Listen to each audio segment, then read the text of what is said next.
gobiyo nasab ay selay si weynta ku dhaqan magaalada Hargeysa gaar ahaan caasimadda Somaliland waxaan aad iyo aad ugu hambalyeynaa anagoo groupka Summertime gaar ahaan hotelka howlka weyn ee Green Plaza groupka kamarada High Mic Production ayaan aad iyo aad ugu hambalyeynaa qaabka wanaagsan ee customer-ka iyo gaar ahaan Summertime baa ula shaqeeyaan iyaga laftooda service-ka ay bixiyaan iyo service-kaygu qaabka wada shaqeeyna aad baan ugu mahadcelinayaa aad iyo aadna u mahadsanyihiin iyaga laftooda dadaal kuma yaro inay customer-ka ay qanciyaan ay mar kasta iyo goor kasta iyo habeen kasta iyo maalin kasta ay diyaar yihiin anaguna aad baan uga hambalyeynaa anaguna sidaas ilaa insha Allah diyaar baan u nahay habeen iyo maalin customer-ka soo dhaweynaa insha Allah ma doonaysaa aroos qurux badan oo si wanaagsan lagu duubay shaqaale u tababaran sida loo duubo xafladaha aroosyada meherada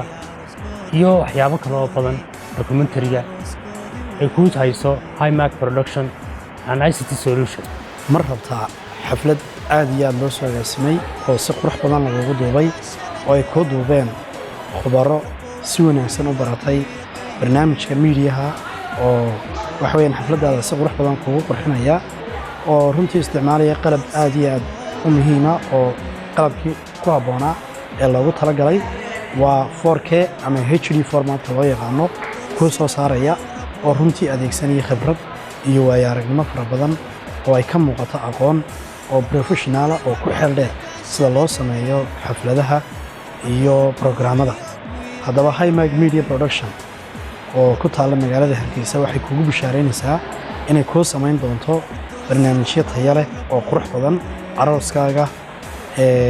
meherkaaga ama barnaamij kale haddii aad leedahay runtii oo si qurux badan lagu qabanayo fadlan soo booqa High Mic oo kaalay oo gacmo furan